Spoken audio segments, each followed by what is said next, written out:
Hi learners, welcome to my channel. So in this video we are going to discuss the second sex book by Simone de Beauvoir. Simone de Beauvoir एक French existentialist philosopher है।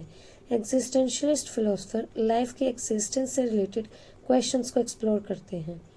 The Second Sex book Simone de Beauvoir की एक feminism पर based book है, जिसमें उन्होंने women के साथ समाज में आज कैसा व्यवहार होता है और थ्रू आउट द हिस्ट्री उनके साथ कैसा व्यवहार हुआ होगा वो सब डिस्कस किया है। इस बुक के कुछ chapters French journal Les Temps Modernes में हैं। इस बुक के 2 वॉल्यूम्स हैं। First is facts and myths, second is lived experiences. The Second Sex feminist philosophy का ग्राउंड ब्रेकिंग वर्क था। So let's discuss first volume of the Second Sex, that is facts and myths. Simone ने उनके first volume में women's subordination की बात की। First volume में Simon पूछती हैं कि व्हाट इज़ वुमेन। वो कहती हैं कि मैन को डिफ़ॉल्ट कंसीडर किया जाता है और वुमेन को अदर्स। सीमन कहती हैं कि वुमेन को मैन के कंपैरिजन में सेकेंडरी और इन्फीरियर कंसीडर किया जाता है। ये जो वुमेन को अदर समझा जाता है वो इनइक्वालिटी क्रिएट करता है। इस बुक से पहले लोगों को रियलाइज नहीं था कि वुमेन के साथ अनफेयर होता है। द सेकेंड सेक्स बुक में वुमेन के साथ हो रहे अन्याय को एक्सपोज किया है। सीमन इन्हीं अनफेयर रूल्स को सामने लाई और वुमेन को अपने राइट के लिए फाइट करने के लिए मोटिवेट किया।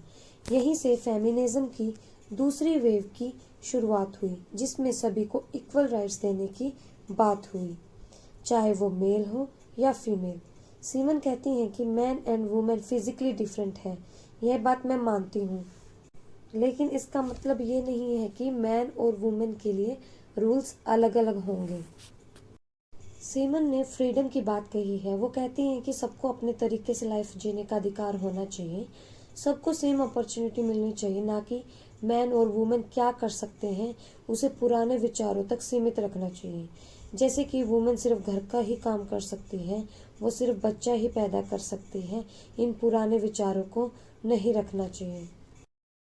उनकी लाइफ सिर्फ घर और फैमिली की देखभाल करने के लिए नहीं है, उनका रोल वर्ल्ड में है। वो कहती हैं कि their lives are not just about taking care of the home and family, they have a role in the larger world.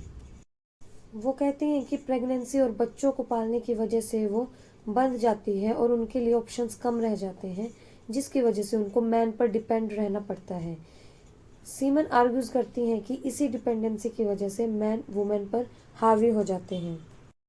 First volume के हिस्टोरिकल कंटेक्स्ट में वो कहती हैं कि वो एंशियंट ग्रीस और रोम में वुमेन की सिचुएशन कंपेयर करती हैं। वो कहती हैं ग्रीस में वुमेन को स्लेव की तरह समझा जाता है, जबकि रोम में वुमेन को राइट्स तो मिले हैं, लेकिन सेक्स के बेसिस पर उनसे भेदभाव किया जाता है। सीमन ने कहा कि man succeed in the world by transcendence but immanence is the lot of women. उनका मानना था कि मैन नई नई चीज़ें एक्सप्लोर करते हैं, ग्रेट थिंग्स अचीव करते हैं, लेकिन वुमेन घर और परिवार की देखभाल करते हुए स्टक हो जाती है। ये बुरी बात नहीं है कि वो परिवार की देखभाल करती हैं, लेकिन ग्रेट थिंग्स को अचीव करने या आउटसाइड वर्ल्ड को एक्सप्लोर करने के लिए उनके चांसेस कम हो जाते हैं। सीमन आर्ग्यूज करती हैं कि ये डिफरेंस बायोलॉजी की वजह से नहीं है, बल्कि सोसाइटी की एक्सपेक्टेशन की वजह से है, जहाँ पर man are encourage to transcend and women are expected to stay in their imminent roles. Simone का मेन गोल यही है कि वुमेन फैमिली एंड होम की देखभाल कर सकती है, साथ ही वो इक्वल राइट्स डिजर्व करती है। सीमन ने वॉल्यूम 1 में फीमेल एक्सपीरियंस को एक्सप्लोर किया है। उसमें उन्होंने पीरियड्स और सेक्सुअलिटी की बात की है। वो कहते हैं कि मेंस्ट्रुएशन को डर्टी और शेमलेस की तरह देखा जाता है, जबकि ये लाइफ का नेचुरल पार्ट है।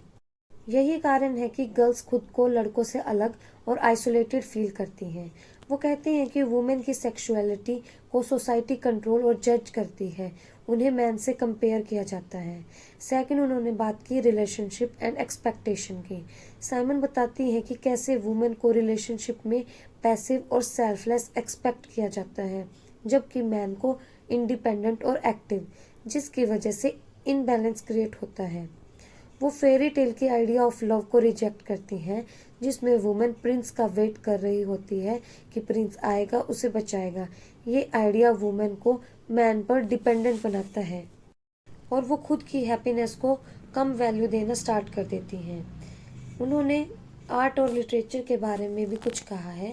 साइमन आर्ग्यू करती है कि मैन ने वुमेन के बारे में बहुत कुछ लिखा है जो कि नेगेटिव स्टीरियोटाइप है।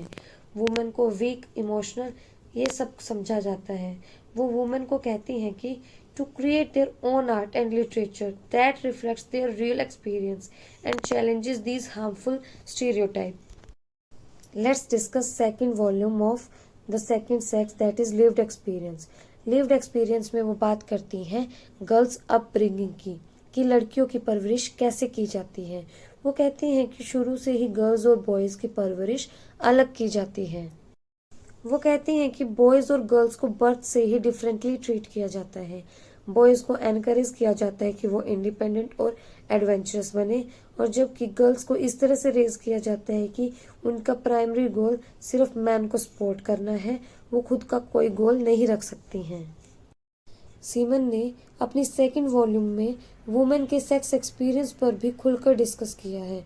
वो कहती हैं कि वुमेन की भी खुद की सेक्स डिज़ायर होती हैं, उन्हें उनको फुलफिल करने का पूरा राइट है। वो कहती हैं कि एक ही पार्टनर से life long sexual satisfaction unrealistic expectation है जो पूरी नहीं हो सकती है। यह उम्मीद करना कि एक ही पार्टनर उन सभी को हमेशा को पूरा कर पाएगा, ये बिल्कुल भी रियलिस्टिक नहीं है। वो कहती हैं कि वुमेन को हर तरह के रिलेशनशिप को एक्सपीरियंस करने का राइट है, चाहे वो एक से ज़्यादा पार्टनर रखे या सेम सेक्स से रिलेशन रखे। Seaman also writes about homosexuality. She writes that homosexuality is not more a deliberate perversion than a fatal curse. वो होमोसेक्सुअलिटी पर कहती हैं कि ये ना तो कोई चॉइस है और ना ही इसे कंट्रोल किया जा सकता है। तो why some people are homosexual, इस पर कोई एक्सप्लेनेशन नहीं है। कुछ लोग मानते हैं कि होमोसेक्सुअलिटी एक सिन है, एक पाप है, लेकिन सीमन ऐसा नहीं मानती। वो कहती हैं कि ह्यूमन सेक्सुअलिटी में होमोसेक्सुअलिटी एक नेचुरल वेरिएशन है, तो होमोसेक्सुअल को डिस्क्रिमिनेट नहीं करना चाहिए। उन्होंने इस वॉल्यूम में मैरिज एंड ऑपरेशन पर भी बात की है। वो कहती हैं कि मैरिज की वजह से वुमेन से यही एक्सपेक्ट किया जाता है कि वो हाउस होल्ड चोर्स करे, बच्चों की परवरिश करे और अपने हस्बैंड की नीड को पूरा करे। उन्हें फाइनेंशियली इंडिपेंडेंट होने का चांस नहीं दिया जाता है। उन्होंने प्रेगनेंसी के बारे में कहा कि pregnancy both as a gift and curse. She emphasize the loss of self for women during the creation of new life.